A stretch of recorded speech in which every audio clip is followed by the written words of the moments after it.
మీ మోకాల నొప్పులకు ఎటువంటి సర్జరీ లేకుండా ఎపియాన్ పెయిన్ క్లినిక్ అందిస్తున్న అత్యాధునిక చికిత్స.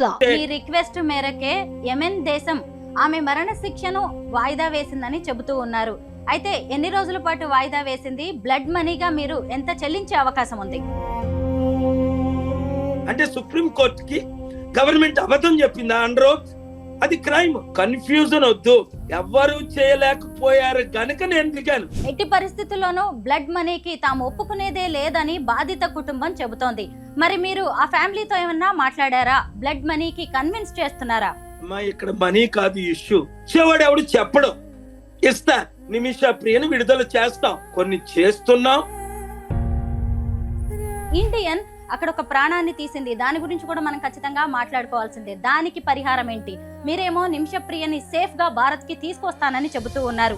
నేరం నేరమే కదా, ఎవరు చేసినా. ఆవిడ ఏం చేసింది, ఎందుకు చేసింది, ఎలా చేసింది అన్నది అందరికి ఇప్పటికే తెలుసు. ఫైనల్ గా ఒక్క క్వశ్చన్, భారత ప్రభుత్వం తరఫు నుంచి గానీ లేదు అంటే నిమిషప్రియ కుటుంబం తరఫు నుంచి మిమ్మల్ని రిక్వెస్ట్ చేశారా ఈ కేసు నుంచి ఆమెను బయటపడేయమని? ఎవరు రిక్వెస్ట్ చేయలేదమ్మా. ఢిల్లీలో ఉంటుండగా ఇంకొక కాంట్రవర్సీ తీసుకొస్తున్నా. నిమిషప్రియ క్రిస్టియన్, చనిపోయిన ఆయన ముస్లిం కనుక ఇది పట్టించుకోవట్లేదు, అది తప్పు. అలాంటి వాళ్ళు 59 మంది ఉన్నారు ఈ దేశాల్లో. మోదీ గారు దీని గురించి ఒక మాట ఆడలేదే. అందరికీ నమస్కారం, నేను స్వరూప Potlapalli. Welcome to Suman TV. Kerala nurse Nimishapriya case ఉత్కంఠ రేపుతోంది. బాధిత కుటుంబంతో బ్లడ్ మనీ విషయంలో సంప్రదింపులు జరపడానికి తమకు మరికొంత సమయం కావాలని భారత ప్రభుత్వ విజ్ఞప్తి మేరకు జూలై 16న విధించాల్సిన మరణ శిక్షను యెమెన్ ప్రభుత్వం తాత్కాలికంగా వాయిదా వేసింది. అయితే నిమిషప్రియ మరణ శిక్షను తానే నిలిపివేయించాను అని అక్కడి ప్రభుత్వంతో మాట్లాడాను అంటూ ప్రజాశాంతి పార్టీ వ్యవస్థాపకులు కేఏ పాల్ గారు ఒక వీడియో విడుదల చేశారు. ప్రస్తుతం టర్కీ నుంచి నాతో పాటు జూమ్ లో రెడీగా ఉన్నారు కేఏ పాల్ గారు. ఆయనతో మాట్లాడి అసలు ఏం జరిగింది, నిమిషప్రియ గురించి, ఆయన యెమెన్ దేశానికి ఎందుకు వెళ్లాల్సి వచ్చింది, అక్కడ ఎవరితో సంప్రదింపులు జరిపారు, ఇక భవిష్యత్తులో ఆయన కార్యాచరణ ఎలా ఉండబోతుంది, ఇలా అనేక విషయాలను కేఏ పాల్ గారిని అడిగి తెలుసుకుందాం. సార్ నమస్తే. సార్, మీరు యెమెన్ దేశానికి ఎప్పుడు వెళ్లారు, అక్కడ ఎవరితో చర్చలు జరిపారు? ఇప్పుడు గవర్నమెంట్ కోరితే యెమెన్ గవర్నమెంట్ ఈ మరణ శిక్షను వాయిదా వేసిందని చెప్పారు. అది సత్యం కాదని గవర్నమెంట్ కి తెలుసు. అసలు యెమెన్ గవర్నమెంట్ కి మాకు కనెక్షన్ లేదు, ఎటువంటి సత్సంబంధాలు లేవని మన ఇండియన్ గవర్నమెంట్ లీడర్ వెంకటరమణి గారే జూలై 14ని సుప్రీం కోర్టులో చెయ్యెత్తి చెప్పారు. మాకు 2015 నుండి ఎంబసీ లేదు సన్నాలో, యుద్ధం మొదలైంది, మాకు ఎటువంటి కనెక్షన్లు లేవు, మేము ప్రయత్నించడానికి కూడా మార్గం లేదని స్పష్టంగా సుప్రీం కోర్టులోనే మోదీ గవర్నమెంట్ చేతులెత్తేసి చెప్పారు. మేము ప్రయత్నించాం కానీ ఎంబసీ లేదు, మాకు కమ్యూనికేషన్ లేదు అని. ఏదో స్టోరీ చెప్పినట్టుంది. సూట్ కేసు పోయిందిరా అంటే తాళం నా దగ్గరే ఉంది అన్నాడట. సూట్ కేసు పోయిన తర్వాత తాళం ఏం చేసుకుంటాం? అలాగే ఇండియన్ గవర్నమెంట్ కి సనా గవర్నమెంట్, ఇంకొక గవర్నమెంట్ హూతీకి కనెక్షన్ లేదు. దానికి ఎన్నో కారణాలు. ఒకటి, హూతీ గవర్నమెంట్ ని వారు గవర్నమెంట్ గా పరిగణించలేదు. హూతీస్ చాలా కోపంగా ఉన్నారు మన గవర్నమెంట్ మీద. ఎందుకు? ముందు ఉన్న గవర్నమెంట్ ఇప్పుడు సనాలో లేదు. ఆ ప్రెసిడెంటే నాతో చెప్పారు అసలు ఆయనకే యాక్సెస్ లేదు. ఆ అంబాసిడర్ నాతో కూర్చున్న వీడియో చూపించా, thank you for coming to Yemen and helping people అని. కానీ ఎక్కడ అది ప్రెసిడెంట్? ఏడెన్లో, సౌదీ అరేబియా సపోర్ట్ చేస్తున్న ఏరియాలో. అసలు ఆయన అక్కడే ఉండడు, సౌదీలో ఉంటాడు ఎక్కువ. ఎందుకంటే ప్రెసిడెంట్కే ప్రాణభయం. సనా రాలేడు, చంపేస్తారు వస్తే. మరి సుప్రీం కోర్టు ఇప్పుడు తీర్పిచ్చింది, మీరు వెళ్ళండి గవర్నమెంట్ అడుక్కొని. ఎక్కడికి వెళ్తారు? ఓన్లీ నిమిషప్రియ తల్లి మాత్రమే సనాలో ప్రాణానికి తెగించి కూతుర్ని రక్షించుకోవడానికి ఏడ్పుతో కన్నీటితో రోజు కన్నీరు విడుస్తుంది. ఒకటి, నిమిషప్రియకి 40 లక్షలు ఇస్తామని 15 లక్షలే ఇచ్చారట. ఆ లాయర్ మొత్తం విరుద్ధంగా పనిచేస్తున్నారు. అవన్నీ నేను చెప్పకూడదు, ఎందుకంటే లాయర్స్ కి ఫీజు ఇవ్వకపోతే ఏం చేస్తారు మన ఇండియన్ లాయర్స్ అయినా, మనకు తెలుసు. అది పెద్ద పొరపాటు అయింది.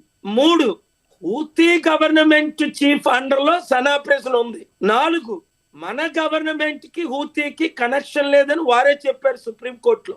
5, అబూబకర్ గ్రాండ్ ముఫ్తీ ఒక లెటర్ మాత్రమే రాశారు. ఆయన సనా గాని యెమెన్ గాని ఎక్కడికి రాలేదు.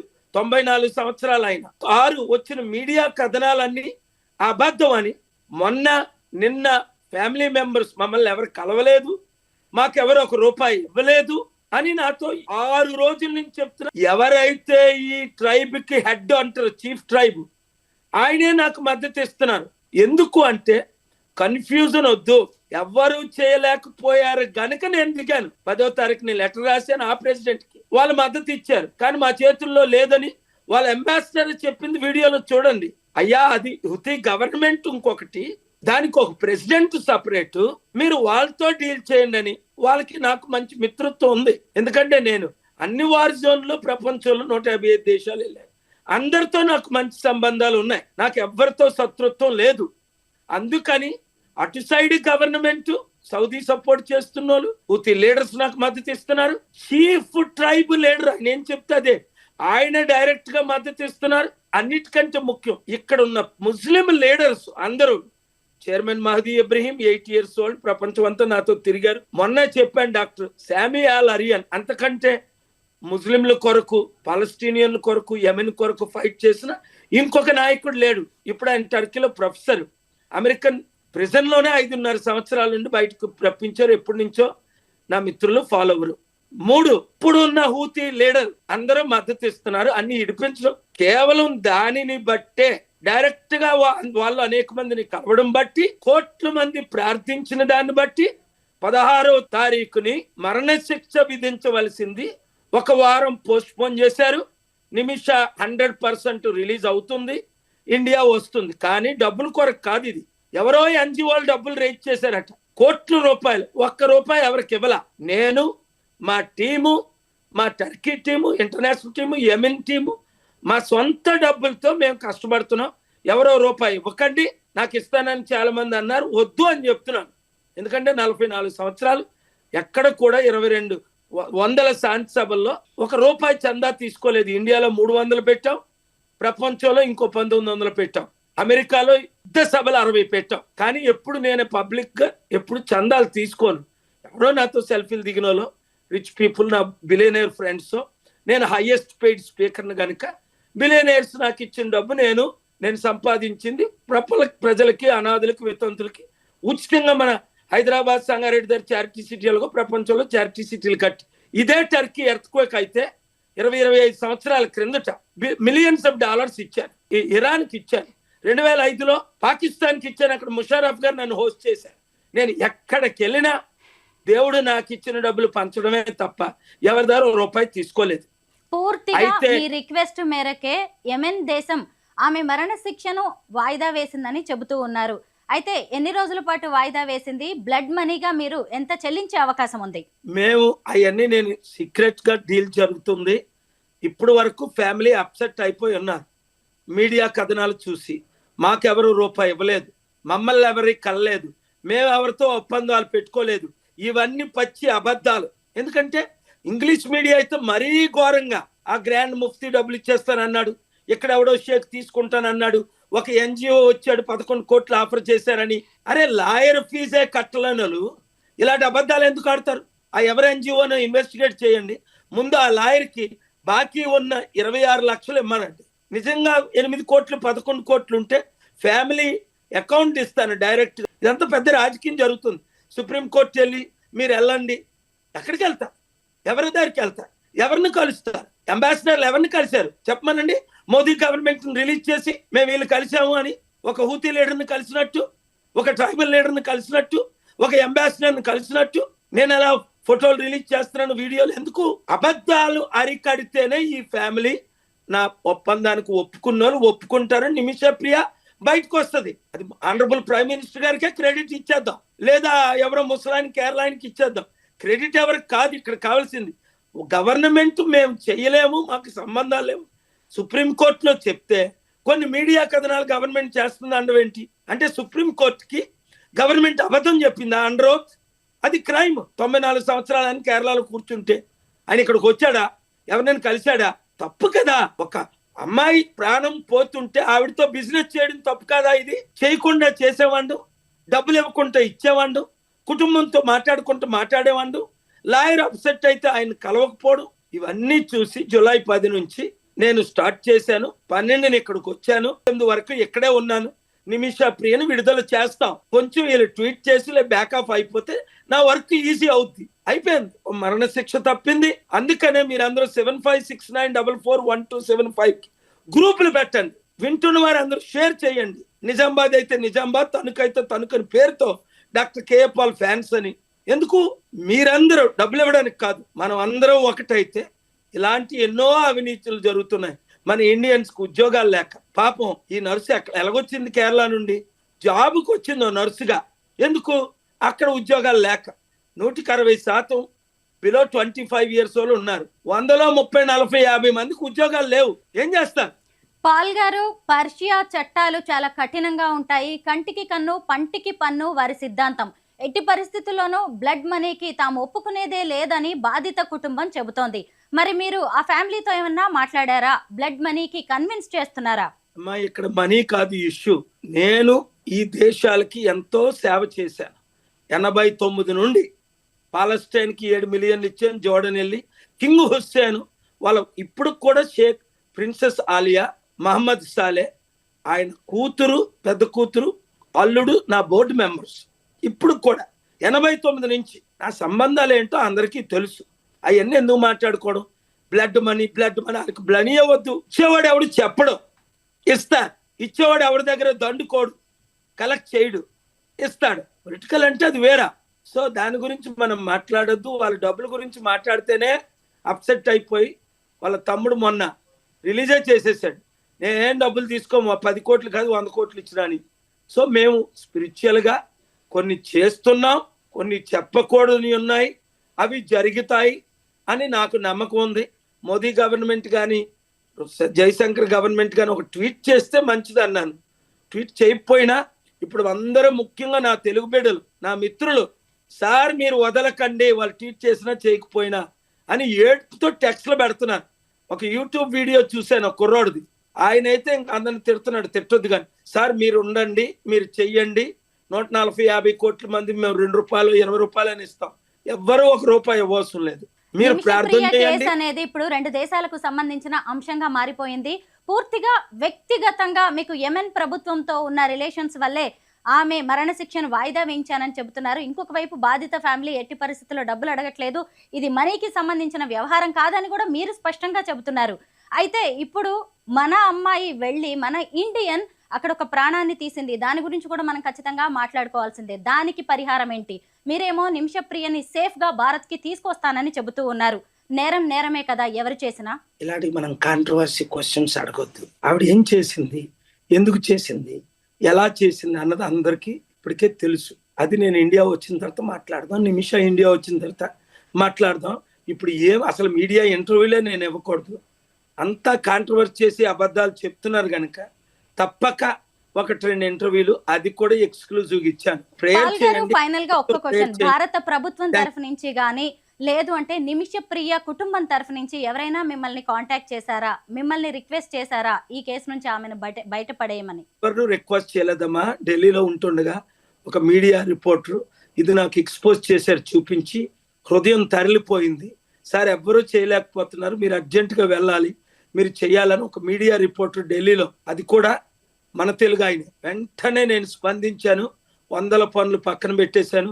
అక్కడ జూబ్లీ హిల్స్ లో బై ఎలక్షన్ అవుతుంది, తెలంగాణలో సర్పంచ్లు, ఎంపీటీ, జడ్పీటీసీలు ఎలక్షన్లు అవుతున్నాయి. అన్ని వదిలేసుకొని నిమిష ప్రియని అందరూ ఫెయిల్ అయిపోయారు కనుక సక్సెస్ చెయ్యాలని సీక్రెట్ గా వచ్చాను. వచ్చిన రోజుని కానీ వచ్చి ముందు కానీ ఎక్కడ ఎవరితో మీడియాలో రిలీజ్ కూడా చేయలే. ఎప్పుడైతే ఈ అబద్ధ కథనాలు అన్ని జరుగుతున్నాయో వీళ్ళెవ్వరూ ఇన్వాల్వ్ అవ్వలేదని వాళ్ళే ఇన్వెస్టిగేట్ చేసి చెప్పేశారు. కనుక నిమిష ప్రియ బతికుండాలి, బ్రతికింది, పోస్ట్పోన్ అవ్వాలి, మరణశిక్ష అయ్యింది, తిరిగి ఇండియా రావాలి, వస్తుంది. అంతవరకే మనం మాట్లాడుకుందాం, ప్రార్థించండి, జరిగి తీరుతుంది అని నాకు పూర్తి నమ్మకం. ఈ పనికిమాలిన ఈ పొలిటికల్ మీడియాలు రెచ్చగొట్టి కొంతమంది పాడు చేస్తేనే తప్ప నేను ఇంతవరకు 79 నుంచి ఏది ఫెయిల్ అవ్వలే. టచ్ చేసిందల్లా సక్సెస్ అయ్యాను. ఎందుకంటే ఇది దేవుడి కొరకు, దేశం కొరకు, ప్రజల కొరకు. పాపం ఇంకొక కాంట్రవర్సీ తీసుకొస్తున్నా. నిమిష ప్రియ క్రిస్టియన్, చనిపోయిన ఆయన ముస్లిము కనుక ఇది పట్టించుకోవట్లేదు. అది తప్పు. అది నేను తీవ్రంగా ఖండిస్తున్నాను. మోదీ గవర్నమెంట్ గారుకి ఇక్కడ ఎంబసీ హూతీలో కనెక్షన్స్ లేక దానికి ఫారెన్ మినిస్టర్ జయశంకర్ గారు, దానికి ఎంబసీ ఉంటే అంబాసిడర్ వెళ్ళి కలిసేస్తున్నాం. సనాలో ఎంబసీ క్లోజ్ అయిపోయి 2015 నుంచి 10 సంవత్సరాలు మోదీ గారు ప్రైమ్ మినిస్టర్ అయిన దగ్గర నుంచి ఎంబసీ లేదు ఇప్పటి వరకు. అదే నేనైతే అందరితోని మంచిగుండి ప్రతి దేశంలో ఎంబసీ పెడతాను. ఇండియా అందులో నాన్ కాంట్రవర్షియల్ కనుక ఇంకో రూట్ లో తీసుకెళ్తుంది. బట్ వాళ్ళ ఇష్టం వాళ్ళది, మనం ఏం చేస్తాం? నేను ప్రైమ్ మినిస్టర్ని కాదు, నేను చీఫ్ మినిస్టర్ని కాదు, నేను ఫారెన్ మినిస్టర్ని కాదు. దేవుడి కృపలో నాకు ఇచ్చిన మంచి సంబంధాలతో ప్రార్థనాపూర్వకంగా ప్రజలు హిందూస్, ముస్లిమ్స్, క్రిస్టియన్స్ కుల మతాలకు అతీతంగా, రిలీజన్కి అతీతంగా నన్ను గౌరవిస్తారు, ప్రార్థిస్తున్నారు. దాని కొరకు నేను నిమిషా కొరకు నేను సీక్రెట్ గా వచ్చాను. రిలీజ్ అయిపోను, ఇప్పటికే ఇండియా తీసుకొచ్చింది. ఈ గొడవలన్నీ కాంట్రవర్సీ చేసినందువల్ల ఆ కుటుంబం మూడు స్టెప్లు వెనక్కేసేసారు. అందుకని వాళ్ళందరూ తప్పు, మమ్మల్ని క్షమించండి అని ప్రపంచంలో మీడియాలో నిన్న వచ్చింది చూడండి. ప్లీజ్ ఫర్గివ్, మీకు పంపిస్తాను, అది అందరికీ చూడండి. అసోసియేటెడ్ ప్రెస్ కూడా రిలీజ్ చేసింది నిన్నే. ఇంక 24 గంటలు అవ్వలేదు. ఎందుకు? మమ్మల్ని క్షమించండి, ఎవరెవరు మిమ్మల్ని బాధ పెట్టారో క్షమించండి, డబ్బుల విషయం కాదు ఇది. ఆ ఫ్యామిలీ క్షమించడానికి సిద్ధంగా ఉన్నారు. నేను వాళ్ళతో మాట్లాడాను, వాళ్ళ ఫ్యామిలీ చీఫ్ తో మాట్లాడాను, ఫ్యామిలీ చీఫ్ ట్రైబ్ తో మాట్లాడాను, అక్కడున్న పవర్ఫుల్ లీడర్స్ తో మాట్లాడాను, పర్సనల్ గా అనేక మందిని కలిశాను అని రిలీజ్ చేయకూడని డాక్టర్ శామ్యూయల్ అరియన్ అసలు ఫోటో రిలీజ్ చేయకూడదు. కానీ అది రిలీజ్ అయిపోయింది. ఆ అంబాసిడర్ సీక్రెట్ గా క్యాజువల్ బట్టలతో కలిసి రిలీజ్ చేయకూడదు, నన్ను వచ్చి కలిసి అది రిలీజ్ చేస్తాం. అందరూ ప్రార్థన చేయడం, రిలీజ్ చేయకూడదు. రిలీజ్ చేసాం. ఎందుకు? ప్రజలకి నమ్మకం రావాలి, ప్రజలు కూడా ప్రార్థన చేయాలి, నిమిషా ప్రియ బ్రతికుండాలి, తిరిగి ఇండియా రావాలి. అలాంటి వాళ్ళు 59 మంది ఉన్నారు మరణశిక్ష. పాకిస్తాను, యెమెన్, ఇరాన్, ఈ దేశాల్లో మన గవర్నమెంట్ పూనుకొని చేయాలి, ఆ పని రిలీజ్ చేయాలి. గవర్నమెంట్ అంటే అర్థం ఏంటి? ప్రజల కొరకు ఉంది, ప్రజలతో ఉండాలి, ప్రజల కొరకే పని చేయాలి. మోదీ గారు దీని గురించి ఒక మాట ఆడలేదే, ఫారెన్ మినిస్టర్ దీని గురించి ఒక మాట్లాడలేదు. నేను డిమాండ్ చేశానని నేను స్పోక్స్ పర్సన్ పెట్టా. మేము ఎవరినైనా పంపిస్తాను, ఎక్కడ పంపిస్తా, ఎవరిని పంపిస్తా, నా దగ్గర పంపండి, నేను తీసుకొని వెళ్తాను సనా. ఆ అంబాసిడర్ ఫారెన్ మినిస్టర్ రమ్మనండి, నేను సేఫ్ గా తీసుకొని వెళ్తాను సనా. లేదా ఇంటర్నేషనల్ మీడియా, నేషనల్ మీడియాని తీసుకొని వెళ్తాను రండి. లిబియా వెళ్ళలేదా? 28 రోజులు లేమా? యుద్ధం ఆపలేదా? ఆ తర్వాత వాళ్ళే మళ్ళా ఈ నేటో వాళ్ళే యుద్ధం చేసి కదాఫీని చంపేశారు. యుద్ధం ఆపడం మన పని, యుద్ధాలు చేయడం వాళ్ళ పని. ప్రపంచంలో ఉన్న అందుకే ప్రపంచంలో యుద్ధాలు ఎక్కువైపోయి, అశాంతి ఎక్కువైపోయింది, ఫైట్లు ఎక్కువైపోయి, గొడవలు ఎక్కువైపోయి. అరే 8 సంవత్సరాల నుంచి ఆవిడ జైల్లో ఉంది, 2017 నుంచి ఇవాళ 25. ఎందుకు వినిపించలేకపోయారు? పాల్ గారు, ప్రపంచ శాంతి దూతగా మీకు గొప్ప పేరుంది. మన భారతీయురాలు, మన కేరళ నర్సు ఉరికంబం ఎక్కబోతుందని తెలిసి మీరు జూలై 10న యెమెన్ దేశానికి వెళ్లారు. అక్కడి వారందరితో చర్చలు జరిపారు. అయితే కేంద్ర ప్రభుత్వం చేసిన ప్రయత్నాల వల్ల ఆమె మరణశిక్ష అనేది పోస్ట్ పోన్ అయింది అని వార్తలు నడుస్తున్న నేపథ్యంలో అసలు ఏం జరిగింది, నిజానిజాలు ఏంటి అనేది తెలుసుకునేందుకు మీరు మాకు ఇంటర్వ్యూ ఇచ్చినందుకు ధన్యవాదాలు. Thank you so much Paul గారు. God bless you. God bless you, sister. Thank you.